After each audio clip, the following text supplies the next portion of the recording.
दोस्तों, मेरे चैनल को सब्सक्राइब करना ना भूलें और साथ ही बेल आइकन ज़रूर प्रेस करें। आइए चलते हैं। हेलो दोस्तों, नमस्कार। मेरे YouTube चैनल में आप सभी का स्वागत है। आज मैं आपको HRMS में आपका अगर डिजिग्नेशन गलत है या बेसिक गलत है, एड्रेस गलत है, इसके बारे में बताऊंगा कि आप अपने मोबाइल से खुद उसके लिए ठीक करने के लिए रिक्वेस्ट डाल सकते हैं। दोस्तों, पहले तो हम क्या करेंगे, जैसे कि अपना जो HRMS में जो एक सेक्शन बनाया गया है ESS, एम्प्लॉय सेल्फ सर्विस, वहाँ पे आप अपनी SR में भी चेंजिंग जो मेन पॉइंट हैं आपको लगता है कि ये गलत है, उसको आप चेंज के लिए रिक्वेस्ट डाल सकते हैं। और इसमें जो है, जैसे आप अपने फैमिली मेम्बर्स की किसी की नेम की स्पेलिंग मिस्टेक है, डेट ऑफ बर्थ गलत है, तो उसके लिए भी आप डाल सकते हैं रिक्वेस्ट। कम्युनिकेशन मतलब आप मोबाइल नंबर किसी का चेंज करना है। करेंट मतलब आप पद नेम, डिजिग्नेशन और काफ़ी सारी चीज़ें इसमें डाल सकते हैं। दोस्तों, मैं आपको दिखाने जा रहा हूँ क्या क्या आप बदल सकते हैं, किस किस की रिक्वेस्ट डाल सकते हैं। ठीक है दोस्तों, आइए चलते हैं HRMS डैशबोर्ड पे।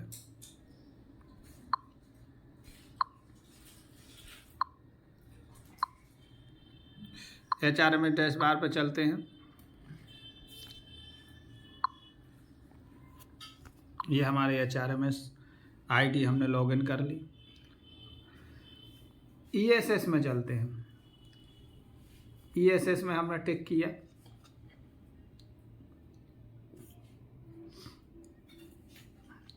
ESS में हमने टिक किया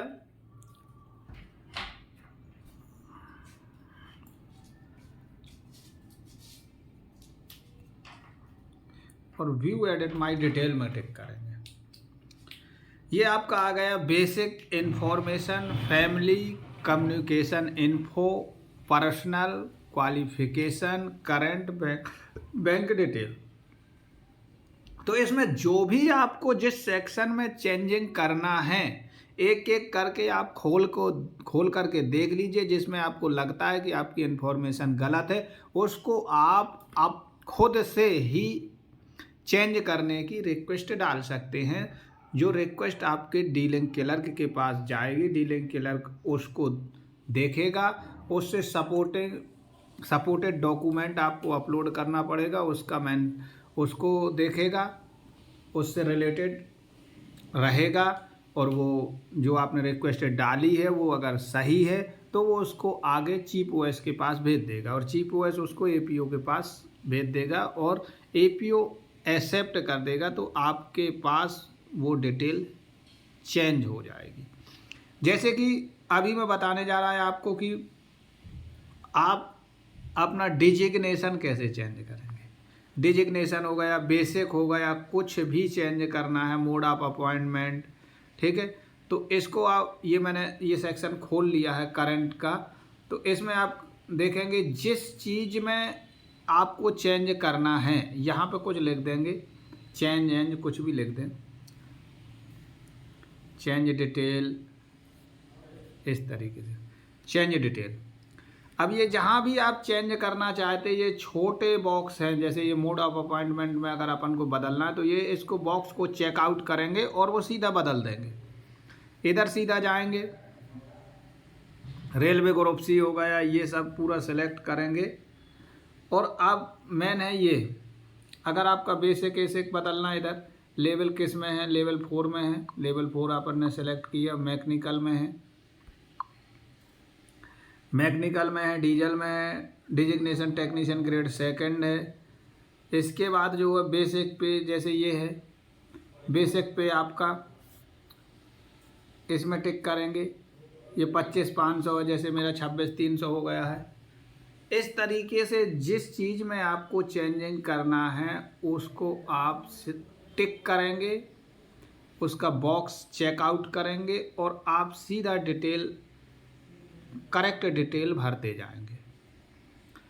इसके बाद रही बात ये सपोर्टिंग डॉक्यूमेंट की। सपोर्टिंग डॉक्यूमेंट में आपको उस चीज़ से रिलेटेड डॉक्यूमेंट ही अपलोड करना है। जैसे कि मैं आप अपना बेसिक चेंज कराना चाहता हूँ तो मुझे अपनी पे स्लिप अपलोड करनी पड़ेगी इसमें। अगर मैं आप अपना डिजिग्नेशन चेंज कराना चाहता हूँ, सपोज करो मेरा प्रमोशन हो गया और मेरा डिजिग्नेशन टेक्नीशियन 3 से टेक्नीशियन 2 हो गया, तो उसके लिए मैं अपना जो ऑफिस ऑर्डर निकला होगा उसको इसमें अपलोड करूँगा। मतलब ये है कि जिस चीज़ में आप चेंजिंग चाह रहे हैं, जिस चीज़ को आप बदलना चाहते हैं, जिस चीज़ को आप ठीक कराना चाहते हैं, उससे रिलेटेड डॉक्यूमेंट ही आप सपोर्टिंग डॉक्यूमेंट में लगाएं, ताकि आपका डीलिंग क्लर्क आपकी रिक्वेस्ट को रिजेक्ट ना करे। ठीक है दोस्तों, इस तरीके से आप इसमें सपोर्टिंग डॉक्यूमेंट अपलोड कर देंगे, यहाँ पर टिक करेंगे और यहाँ से सीधा सबमिट कर देंगे। सबमिट कर देंगे, आपके डीलिंग क्लर्क के पास आपकी रिक्वेस्ट पहुँच जाएगी और वो उस रिक्वेस्ट का अवलोकन करके आपकी रिक्वेस्ट को आगे बढ़ाएगा चीफ ओएस के पास। चीफ ओएस उसको वेरीफाई करके एपीओ के पास पहुँचाएंगे, एपीओ एक्सेप्ट कर देंगे तो आपकी डिटेल और आपकी रिक्वेस्ट चेंज हो जाएगी। उस रिक्वेस्ट को और उस रिक्वेस्ट की अपन को जैसे अभी चेंज नहीं हुई तो उसकी अपन डिटेल जो है माई चेंज रिक्वेस्ट में देख लेंगे। माई चेंज रिक्वेस्ट में ये आप डेट सेलेक्ट कर लेंगे कि किस डेट में लगभग लगाई थी, इधर गो करेंगे तो आपकी ये डिटेल इधर शो हो जाएगी। मेरी कोई रिक्वेस्ट नहीं है, इस वजह से यहाँ no data available in table दिखा रहा है, और जिसकी रिक्वेस्ट लगी रहेगी तो वो यहाँ पे जो है उसकी रिक्वेस्ट दिखेगी कि अभी वो डीलिंग क्लर्क के पास है, चीफ ओएस के पास है या फिर एपीओ के पास है, या फिर वो एक्सेप्ट हो चुकी है। ठीक है दोस्तों, बने रहिए मेरे साथ ऐसे ही मेरे यूट्यूब चैनल में। तो दोस्तों आप देखते रहिए मेरे सभी वीडियो और ज़्यादा से ज़्यादा दोस्तों शेयर कीजिए और सब्सक्राइब भी मेरे चैनल को करिए।